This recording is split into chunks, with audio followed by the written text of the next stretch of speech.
Everyone, welcome to Nayra study hub. आप सब कैसे हैं? आई होप कि आप सभी अच्छे होंगे और अपनी स्टडी को कंटिन्यू कर रहे होंगे।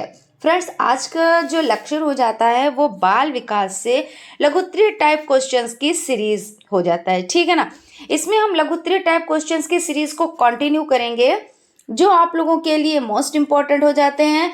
सो आप लोग वीडियो को बिल्कुल भी स्किप ना किया कीजिए और वीडियो को लास्ट तक ज़रूर देखा कीजिए, क्योंकि हर एक चीज़ आप लोगों के लिए इम्पॉर्टेंट होती है। जो देखिए, इसमें जो किताबी भाषा है वो तो इम्पॉर्टेंट होती ही है, और कुछ चीज़ें क्या होता है जो पॉइंट्स हम आप लोगों को बताते हैं कि ज़रूरी नहीं है जब भी कोई क्वेश्चन आता है तो आप बिल्कुल किताबी भाषा सेम टू सेम वैसे ही लिखें। जब आप चीज़ों को समझेंगे तो अपने तरीके से भी लिख सकते हैं, ठीक है ना। तो चलते हैं, आज की सीरीज का फर्स्ट नंबर क्वेश्चन देखते हैं। क्वेश्चन क्या कह रहा है? जब बालक किशोर अवस्था में पैर रखता है तो उसमें धीरे धीरे परिवर्तन आते हैं। इस संधि काल का शिक्षक तथा अभिभावक के लिए क्या महत्व है? यहाँ पे किस अवस्था के बारे में बात हो रही है? किशोर अवस्था। किशोर अवस्था कौन सी अवस्था होती है? तो थर्ड स्टेज होती है। अगर शिशु अवस्था, बाल अवस्था ऐसे मानी जाए तो शिशु अवस्था फर्स्ट अवस्था, और उसके बाद बाल अवस्था, उसके बाद किशोर अवस्था। इनकी स्टेजेस के बारे में जान लेते हैं, कब से कब तक होती हैं। तो जो आपकी हो जाती है शेषवावस्था, क्या हो जाती है? शेषवावस्था हो जाती है। वो कब तक होती है, कब से कब तक होती है? तो जन्म से, या आप कह सकते हैं 0 से, या जन्म से कितना, तो 6 वर्ष, कहीं कहीं पे जन्म से 5 वर्ष भी आपको देखने को मिलेगा। फिर उसके बाद आपको हो जाता है बाल्यावस्था। तो बाल्यावस्था कब से कब तक होती है? तो बाल्यावस्था आपकी हो जाती है 6 से 12 वर्ष, ठीक है। अब किशोर अवस्था की बारी है। किशोर अवस्था कब से कब तक होती है? तो किशोरावस्था आपकी हो जाती है, वो हो जाती है 12 से 18 वर्ष, कहीं कहीं आपको मिलेगा यही 13 से 18 वर्ष। कितनी मिल सकती है? तो 13 से 18 वर्ष, और कहीं कहीं पे 12 से 22 वर्ष तक भी देखने को मिलती है। किसी किसी में ये जो स्टेज होती है वो 22 वर्ष तक भी चली जाती है। तो आप अपने तरीके से लिखिएगा, जैसे ऑप्शन में हो उस तरह से आप टिक कीजिएगा। हालांकि लघुत्तरीय और अति लघु में तो कोई दिक्कत नहीं है, आप इस तरीके से जैसे हमने आपको बताया आप लिख सकते हैं, ठीक है। तो ये हो गई स्टेजेस। अब हम इसके बारे में जानते हैं। तो किशोर अवस्था कौन सी स्टेज हो जाती है? तो किशोर अवस्था आपकी थर्ड स्टेज हो जाती है, यही तो है ना।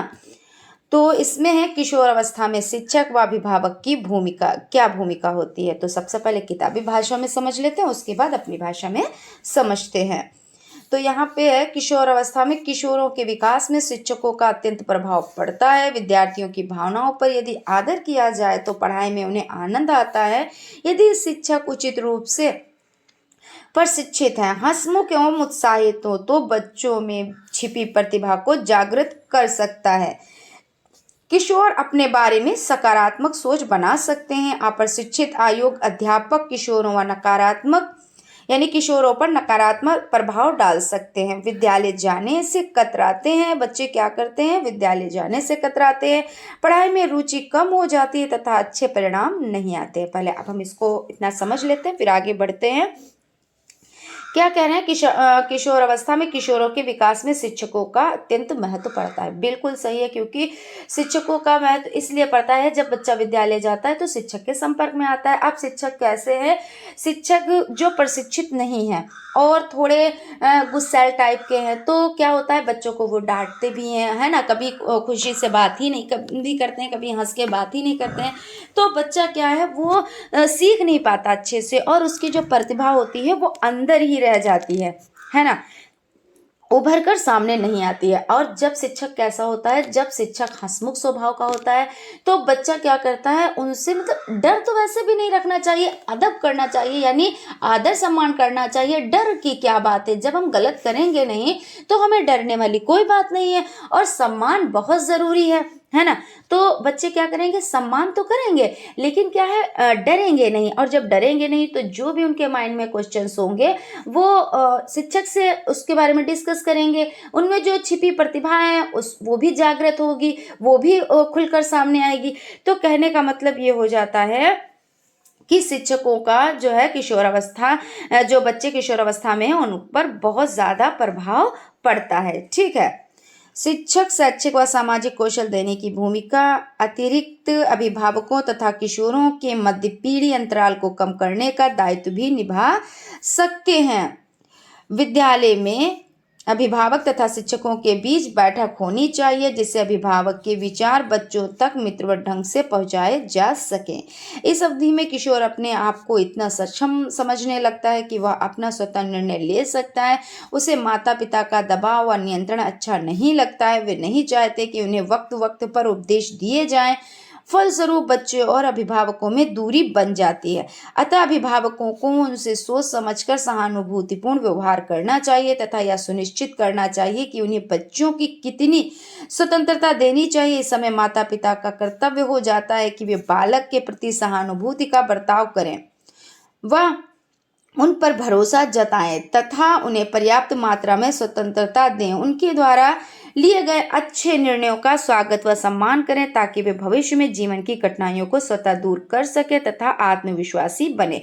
यानी माता पिता को क्या चाहिए, इतनी बहुत ज़्यादा मतलब क्या कहते नहीं है कि बहुत ज़्यादा पाबंदी लगाना और बच्चों की कोई बात मानना ही नहीं। यानी क्या है कि बच्चा जो भी कह रहा है वो गलत कह रहा है, हम जो कह रहे हैं वो सही कह रहे हैं, ऐसे माता पिता को नहीं होना चाहिए। कैसे होना चाहिए, अगर बच्चा कोई बात कह रहा है भले वो गलत कह रहा है उसकी बात सुनो, फिर उसके बाद उसको अपने विश्वास में लो। जब विश्वास में लेंगे तब क्या होगा, बच्चे को आप समझा सकते हैं कि बेटा या बेटी ऐसा नहीं है, तुमने ये चीज़ कही थी, ठीक कही थी, अच्छी कही थी, लेकिन अगर आप इस तरह से ना करके दूसरे ढंग से जो आपको सही लग रहा हो उस ढंग से आप बताएं कि इस ढंग से आप ऐसा वर्क कर लो तो ज़्यादा बेहतर है। तो बच्चा भी सोचेगा कि हमारी बात मानी भी गई है, प्लस हमें लगता है जो हमने चीज़ बताई है या चीज़ें बताई है वो कुछ सही नहीं है, इसीलिए ये चीज़ बताई जा रही है। यानी उसको आप पे विश्वास हो गया, और जब विश्वास हो गया उसने आपकी बात भी मानी, प्लस क्या हुआ वो गलत भी नहीं गया। लेकिन कुछ लोगों का क्या होता है कि नहीं, जो मैं कह रहा हूँ, यानी माता पिता जो होते हैं जो हम कह रहे हैं वही सही कह रहे हैं, बच्चा गलत कह रहा है। इसमें बच्चा क्या होता है, भड़क जाता है, फिर क्या होता है, दूरियां बन जाती हैं, है ना। तो इसलिए क्या करना चाहिए, बच्चों को थोड़ा सा खुला माहौल देना चाहिए, थोड़ी सी स्वतंत्रता देनी चाहिए, ज़रूरी हो जाती है। क्योंकि आप बिल्कुल भी स्वतंत्रता नहीं देंगे, बिल्कुल भी आप बच्चों को समझेंगे ही नहीं कुछ की कुछ है भी, तो क्या होगा, फिर उसको तो ज़िंदगी आगे अकेले ही जीनी है। और जब अकेले ही जीनी है फिर उसके सामने जो प्रॉब्लम्स आती हैं, क्योंकि कहते नहीं कि प्रॉब्लम्स ज़्यादा हैं ज़िंदगी में, और कहीं कहीं पे ऐसा है जहाँ पे प्रॉब्लम नहीं है, बाकी सभी जगह पे प्रॉब्लम होती हैं। तो जो वो प्रॉब्लम्स हैं उनको बच्चा कैसे सॉल्व करेगा, उसको एक टाइम आता है उसको अकेले ही हर एक चीज़ सॉल्व करनी होती है। तो जब उसको तरीके ही नहीं पता होंगे, है ना, कभी आपने उसकी बात ही नहीं मानी है, तो जब बात ही नहीं मानी है तो बच्चे को खुद नहीं पता है कि उसके फैसले सही हैं भी या नहीं हैं। तो ये चीज़ है, उसको क्या करिए, अपने विश्वास में लीजिए और उसको स्वतंत्रता दीजिए, और उसकी जो कठिनाइयाँ आने वाली हैं वो उसको दूर करें, इतना उसको सक्षम बनाइए। तो इस तरह से आपका हो जाता है। नेक्स्ट क्वेश्चन है, किशोर अवस्था का क्या तात्पर्य है। अब किशोर अवस्था का तात्पर्य वही चीज़ है, आप लिख सकते हैं, फिर भी हम लोग यहाँ पे देख लेते हैं। किशोर अवस्था विकास की वो अवस्था है जो तारुण्य से प्रारंभ होती है और परिपक्वता के उदय पर समाप्त हो जाती है। आपको पता है किशोर अवस्था अभी डिस्कस कर चुके हैं कि 12 से 18 वर्ष या 13 से 18 वर्ष की अवस्था यानी थर्ड स्टेज है ना। यही कौन सी स्टेज कहलाती है, तनाव तूफान और संघर्ष की स्टेज कहलाती है स्टेनले हॉल के अनुसार। तो यहाँ पे देख लेते हैं, सामान्यतः यह अवस्था 12 से 18 वर्ष मानी गई है, किंतु कुछ देशों में व्यक्तिगत भेद, संस्कृति, जलवायु के कारण किशोर अवस्था में कुछ अंतर पाया जाता है। गर्म देशों के लोग ठंडे देशों की तुलना में जल्दी बालिग हो जाते हैं। बालिकाओं में किशोर अवस्था का आरंभ बालकों से 2 वर्ष पहले हो जाता है। बालक भावी जीवन में क्या होगा इसका निर्णय काफी हद तक किशोर अवस्था में ही हो जाता है, ठीक है ना। ये तो आपको पता है कि जो कुछ बनना होता है बच्चे को वो कब बन जाता है, वो किशोर अवस्था में, क्योंकि उसको वो चाहे तो बहुत कुछ बन सकता है, वो चाहे तो बिगड़ सकता है, तो लेकिन उसकी देख-रेख अगर अच्छे से हो जाती है बच्चे की कि ये चीज़ आप देखें, मतलब उस पे ये नहीं फाउंडेशन लगाएँ, उसमें बहुत सारे बंधन लगाएँ कि तुम यहाँ नहीं जा सकते या तुम यहाँ नहीं जा सकती, तुम वो नहीं कर सकते या तुम वो नहीं कर सकती। लेकिन क्या है, उस पे नज़र रखें। जब आपको लगे कि हमारा बच्चा गलत संगत में है, तो उसको अपने विश्वास में लें, फिर उसको समझाएँ कि देखो इस तरह से अगर आप करोगे तो आपका भविष्य बिगड़ सकता है, हम नहीं चाहते कि आपका भविष्य बिगड़े, है ना? तो उसको जब विश्वास में लेंगे तो क्या होगा, बच्चा खुद से अपने अच्छे बुरे को समझ सकेगा। लेकिन क्या है, आपने उसको कहा अब नहीं जा सकते वरना हम तुमको मारेंगे, तुमको पीटेंगे, या आप शब्द कह रहे हैं या उससे मतलब जिद कर रहे हैं कि नहीं अगर तुम गए तो ऐसे से ऐसा, मतलब ये सब चीज़ें कहेंगे तो बच्चा क्या होगा, बिगड़ेल बनेगा और कुछ भी नहीं बनेगा। तो ये चीज़ें यहाँ पे हो जाती हैं, तो आपने इन चीज़ों को अच्छे से समझ लिया। और आपको पता है कि किशोर अवस्था कहीं कहीं पे जहाँ की जलवायु ठंडी होती है तो किशोर अवस्था उसमें थोड़ा टाइम लग जाता है, लेकिन जहाँ पे गर्म जलवायु है तो बच्चे जल्दी बड़े हो जाते हैं, है ना, बालिग हो जाते हैं। किशोर अवस्था की प्रमुख विशेषताएं। सर्वांगीण विकास की दृष्टि से किशोर अवस्था की प्रमुख विशेषताएं निम्नलिखित हैं। शारीरिक विकास, मानसिक विकास, स्थायित्व एवं समायोजन का अभाव, व्यवहार में भिन्नताएं, काम भावना का विकास, कल्पना का बाहुल्य, विषमलिंगी आकर्षक, समाज सेवा की भावना, अपराध प्रवृत्ति का विकास, रुचियों में परिवर्तन, आत्मसम्मान की भावना। इसमें देखिए क्या क्या होता है, तो शारीरिक विकास होता है, बच्चे में क्या होता है कि शरीर में इतने बदलाव होते हैं कि बच्चा नहीं समझ पाता है। मानसिक विकास, उसमें भी बड़ी उथल पुथल मचती है। और आपका हो जाता है, जो बच्चा होता है वो व्यवहार में भिन्न भिन्न होता है। वैसे भी तो आपने देखा कि हर एक की चॉइस अलग होती है, ऐसे नहीं होता है मार्केट में जाओ तो जैसे आप कोई ड्रेस लेने गए तो आपकी चॉइस कुछ और है, और जो ड्रेस को आप छोड़ के आए हो कि ये तो भाई हमें नहीं पसंद है, लेकिन वो उसको भी कोई खरीदता है, क्यों? क्योंकि वो उसकी चॉइस होती है ना। हर एक ड्रेस बिकती है लेकिन चॉइस के अकॉर्डिंग बिकती है। तो ऐसा होता है कि हर एक की क्या होती है, चॉइस अलग होती है। व्यवहार में भिन्नता होती है, उसका व्यवहार है, कोई देखिए कैसा उग्र प्रवृत्ति का होता है, कोई बहुत ही सॉफ्ट होता है, बहुत ही मुलायम होता है ना। और यहाँ पे काम भावना का विकास भी इसमें होता है, और कल्पना का बाहुल्य होता है। इसमें बच्चा क्या होता है, कल्पना में जी रहा होता है, बहुत ज्यादा वो कल्पना में जी रहा होता है। विषम लिंगी आकर्षक, जो मतलब अपने से अपोजिट लिंग, अगर लड़की है तो लड़के से बात करने में उसको बड़ा इंटरेस्ट आता है, लड़का है तो लड़की से, यानी विषम लिंगी, उसमें एक भावना पनपती है ना। समाज सेवा की भावना, बच्चा क्या करता है, समाज के लिए यानी समाज सेवा की भावना इसमें होती है। वो क्या करता है कि सामाजिक, उसमें जो सामाजिकता होती है वो भी आती है। अपराध प्रवृत्ति का विकास, रुचियों में परिवर्तन, आत्मसम्मान की भावना। उपयुक्त शिक्षकों के विश्लेषण से स्पष्ट है कि किशोर अवस्था परिवर्तन की अवस्था है। इस अवस्था में किशोर किशोरियों में अनेक विशेषताएं दिखाई देती हैं। स्टेले हॉल के अनुसार किशोर अवस्था एक नया जन्म है, क्योंकि इसी में उच्चतर और श्रेष्ठतर मानव विशेषताओं के दर्शन होते हैं। अब यहाँ पे क्वेश्चन है, सामाजिक विकास क्या है? सामाजिक विकास, कोई भी व्यक्ति जन्म से ही सामाजिक नहीं होता है। प्रत्येक व्यक्ति को समाज की परिपाटी तथा मान्य आचरण के सिद्धांत के अनुकूल ही अपने आचरण और व्यवहार को ढालना पड़ता है। बालक की अपने समाज की भाषा, संकेत तथा अभिव्यक्ति के तरीके सीखने पड़ते हैं।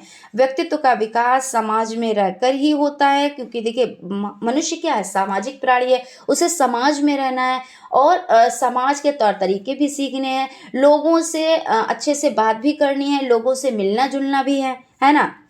तो यहाँ पे देख लेते हैं, जन्म के उपरांत व्यक्ति समाज तथा वातावरण से प्रभावित होता रहता है और इस प्रभाव से ही उसके व्यक्तित्व का निर्माण होता है। सामाजिक विकास का तात्पर्य विकास की उस प्रक्रिया से है जिसके द्वारा व्यक्ति सामाजिक वातावरण के साथ समायोजन करता है, सामाजिक नियमों के अनुरूप अपनी इच्छाओं तथा आवश्यकताओं पर नियंत्रण करता है, दूसरों के प्रति अपने कर्तव्यों का अनुभव करता है और लोगों के प्रति अच्छे सामाजिक संबंध स्थापित करता है। इस प्रकार समाज में दूसरों के साथ अनुकूलन करने की योग्यता को सामाजिक विकास कहते हैं।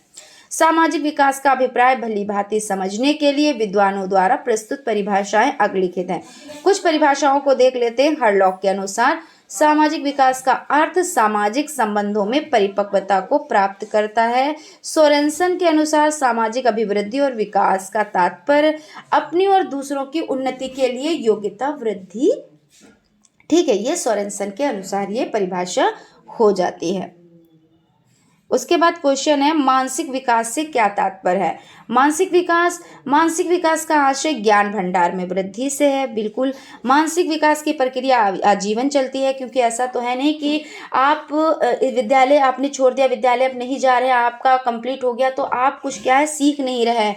आपका जो मानसिक विकास है वो हर वक्त होता है। ऐसा नहीं है कि आप विद्यालय में ही हर एक चीज़ सीखते हैं, अपने आसपास में भी आप चीज़ों को सीखते हैं और ज़िंदगी भर आप क्या करते हैं, सीखते रहते हैं। मानसिक विकास का अर्थ मानसिक शक्तियों का उदय होना तथा व्यक्ति में उस क्षमता का विकास होना है जिससे वह परिस्थितियों के अनुकूल अपने को समायोजित कर सके। मानसिक विकास के अंतर्गत समझने की शक्ति, स्मरण करने की शक्ति, ध्यान केंद्रित करने की क्षमता, विचार, तर्क, समस्या समाधान करने की शक्ति आदि सम्मिलित है। मानसिक विकास में होने वाली सूझबूझ है जिसके परिणाम स्वरूप उसके व्यवहार में परिवर्तन होता है। क्वेश्चन है नेक्स्ट, मानसिक विकास के विभिन्न पक्षों के नाम लिखिए। तो मानसिक पक्ष हो जाते हैं, मानसिक विकास कई प्रक्रियाओं का पुंज होता है। मनोवैज्ञानिकों ने इसके अंतर्गत निम्न योजनाओं को सम्मिलित किया है: संवेदन, कल्पना, निर्णय, रुचि एवं अभिव्यक्ति, प्रत्यक्षीकरण, तर्क। यहाँ पे देख लेते हैं, तर्क, स्मरण, विस्मरण और निरीक्षण, चिंतन, बुद्धि, ध्यान, सीखना, ये सभी हो जाते हैं। अब यहाँ पे देख लेते हैं बुद्धि क्या है, बुद्धि की विशेषताएं लिखिए। तो बुद्धि, दैनिक जीवन में बुद्धि एक सामान्य शब्द है जिसका प्रयोग कई अर्थ में किया जा सकता है। सभी व्यक्ति एक समान नहीं होते हैं, जिसमें बुद्धि एक महत्वपूर्ण कारण है। बुद्धि मानव का सबसे बड़ा अस्त्र है। बालक की मानसिक योग्यता पर उसकी बुद्धि का प्रभाव पड़ता है। मानसिक विकास के लिए उसकी मानसिक क्षमता तथा बौद्धिक स्तर को जानना आवश्यक है। बुद्धि की विशेषताएं, पहले हम बुद्धि के बारे में जान लेते हैं कि बिने ने 1905 ईस्वी में बुद्धि का परीक्षण किया। ठीक है ना। तो इसमें ये बताया कि बुद्धि एक तरह की होती है। फिर स्पीयरमैन आए, स्टर्न आए, उन्होंने दिया। फिर एक सूत्र का प्रयोग हुआ। सबसे पहले मानसिक आयु बटे वास्तविक आयु, सिर्फ इतना हुआ। फिर उसके बाद मानसिक आयु बटे वास्तविक आयु गुणे 100, इस तरह से बुद्धि लब्धि का सूत्र हो जाता है, इससे निकाला जाता है। लेकिन एक चीज़ और होती है कि बुद्धि कहते नहीं कि जब जैसे टेस्ट होता है तो उसमें क्या है कि इसमें जो टेस्ट हुए तो कि अगर उसको मान लिया गया कि ये, जैसे आपने क्वेश्चन किया कोई, अब उस बच्चे को 100 क्वेश्चन आ रहे हैं लेकिन जो आपने क्वेश्चन किया उसी का आंसर नहीं आ रहा, तो ऐसा तो नहीं है वो मंदबुद्धि बालक हो जाएगा, क्योंकि उसको 100 क्वेश्चन आ रहे हैं, सिर्फ वही क्वेश्चन नहीं आ रहा है। तो इसलिए चेंज भी होती हैं। ऐसा नहीं है कि आपने एक बार कर दिया कि बुद्धि परीक्षण कर दिया तो वही एक्यूरेट है और वही रहेगा। और इसमें अगर हम बात करें कि जो बुद्धि लब्धि हो जाती है तो जो सामान्य होती है, जैसे ना बहुत अच्छा बच्चा ना बहुत ज़्यादा मतलब मंदबुद्धि बच्चा, जो सामान्य बच्चा होता है उसका IQ लेवल 90 से 110 तक होता है। अगर मंदबुद्धि बच्चे की बात करें तो 70 है ना, 70 से 79 तक होता है। और जड़ बुद्धि भी होते हैं, हालांकि ये इतना डिटेल में नहीं पूछा जाता है आप लोगों से। और उसके बाद आपका जो प्रतिभाशाली बालक होता है, प्रतिभाशाली बालक जो होता है उसकी बुद्धि लब्धि 140 से 180 तक होती है। तो ऐसे बच्चे क्या बनते हैं, ऐसे बच्चे जैसे बहुत बड़े इंजीनियर है ना, और जो मतलब बुद्धि से रिलेटेड और भी जो होते हैं वो बनते हैं। ठीक है ना, जैसे डॉक्टर, इंजीनियर, ये सभी बनते हैं। बैंकिंग क्षेत्र पे भी, यानी बैंकिंग क्षेत्र में भी जाते हैं। टीचर्स हैं, इनका भी IQ लेवल काफ़ी होता है। तो इस तरह से हो जाते हैं। अब हम यहाँ पे देख लेते हैं बुद्धि की विशेषताएं। बुद्धि एक जन्मजात शक्ति है या वंशानुक्रम से प्राप्त होती है। बिल्कुल, बुद्धि क्या है कि जन्म के साथ ही हमें वो प्राप्त होती है। बुद्धि वो शक्ति है जिसके द्वारा व्यक्ति कठिनाइयों को दूर करके परिस्थितियों के अनुसार व्यवहार का संगठन करता है। अब क्या अगर आपके पास बुद्धि ना हो, क्योंकि हर एक मनुष्य क्या है जो प्रॉब्लम्स यानी जो समस्याएं हैं उससे घिरा हुआ है। ऐसा नहीं है जो दूर से लग रहे होंगे ये बहुत खुश है मनुष्य तो वो बहुत खुश है, ऐसा कुछ नहीं है। बहुत सी समस्याएं उसके साथ होती है, लेकिन कुछ लोग क्या करते हैं अपने माइंड पे वो चीज़ लेते हैं और डिप्रेशन में चले जाते हैं। कुछ लोग क्या होते हैं, उन प्रॉब्लम्स को फेस करते हैं और उन प्रॉब्लम्स को सॉल्व करते हैं, भले वो टुकड़ों टुकड़ों में करें। यानी बहुत बड़ी प्रॉब्लम आई, अब उसको क्या करेंगे, छोटे छोटे टुकड़ों में बांट लेंगे। जैसे सपोज देन मैथ आपकी है, ठीक है, अब आपको मैथ नहीं आ रही है, तो आपने क्या किया, आज आपने एक स्टेप सीखा, यानी टुकड़ों में बांटा। एक एक पार्ट पहले, एक अपने पूरे यानी आपका जो आपका पाठ्यक्रम है उसको लिया, यानी बड़ी प्रॉब्लम। फिर आपने एक चैप्टर में उसको बांटा, यानी मान लीजिए 12 चैप्टर है तो उसको एक एक चैप्टर किया, 12 खंड कर लिए। फिर उस चैप्टर में मान लीजिए 12 ही क्वेश्चन है, तो आपने एक क्वेश्चन को सॉल्व किया, और उस क्वेश्चन में भी मान लीजिए एक आंसर में 2 से 4 स्टेप हैं, तो आपने एक स्टेप सीखा, फिर दूसरा स्टेप सीखा, फिर तीसरा स्टेप सीखा। यानी क्या किया, जो बड़ी प्रॉब्लम थी उसको छोटी प्रॉब्लम में बांट लिया और उसको सॉल्व कर लिया। क्योंकि ऐसा नहीं है कि बड़ी प्रॉब्लम जो होती है तो उसका एकदम से सोल्यूशन हो जाता है, तो कभी भी नहीं होता है। यही जिंदगी में भी होता है कि अगर कोई प्रॉब्लम है तो उसको टुकड़ों में बांटिए और उसको सॉल्व करिए। यहाँ पे ये चीज़ हो जाती है। बुद्धि सीखने की क्षमता है, तो बुद्धि क्या है, जब हम कोई चीज़ सीखते हैं तो काहे से सीखते हैं, बुद्धि से तो सीखते हैं। जैसे बहुत लोग कहते हैं ना कि अरे ये तो सीख ही नहीं पा रहे हैं, इनके पास बुद्धि नहीं है। बुद्धि सबके पास होती है, लेकिन कोई उसका यूज़ करता है, कोई यूज़ नहीं करता है। क्योंकि भाई आपने पहला पॉइंट पढ़ा है कि बुद्धि एक जन्मजात शक्ति है, तो जब हमें जन्म से ही वो चीज़ प्राप्त हुई है तो हम कैसे कह सकते हैं कि इसके पास बुद्धि नहीं है। लेकिन क्या है, वो उसको यूज़ नहीं कर रहा है ना, यही चीज़ तो होती है। उसके बाद नेक्स्ट चलते हैं, देखते हैं बुद्धि अतीत के अनुभवों से लाभ उठाने की योग्यता है। यानी क्या है, बुद्धि जो हो रहा है या होने वाला है उससे वो फायदा उठाता है, लाभ उठाता है, उसके बारे में देखता है। और ऐसा नहीं है कि जो पिछला वर्क हो चुका है, जैसे हमने एक बार गलती करी, कोई भी हमने गलती की, अब क्या है कि बुद्धि कह रही है कि अब ये गलती ना करना कभी, अब ये गलती करोगे, एक बार गलती और दोबारा क्या होती है, बेवकूफ़ी। तो हमने क्या किया, एक बार गलती कर लिया, अब बुद्धि क्या है, दोबारा वो गलती नहीं करने देगी। तो ये चीज़ होता है। और बुद्धि द्वारा अर्जित ज्ञान का नवीन परिस्थितियों में उपयोग किया जा सकता है। लिंग भेद के कारण बुद्धि में भेद अंतर नहीं दिखाई पड़ता, यानी लड़का है या लड़की है ऐसा ज़रूरी नहीं है कि बुद्धि जो है किसी में, जैसे कहते हैं कि ये लड़का है इसकी बुद्धि ज़्यादा है, लड़की में कम है, ऐसा बिल्कुल भी नहीं है। बुद्धि लिंग भेदभाव ये चीज़ नहीं देखता है। प्रिंटर के अनुसार बुद्धि का विकास जन्म से लेकर किशोर अवस्था के मध्यकाल तक होता है। तो इस तरह से ये आपका कंप्लीट यहाँ पे हो जाता है।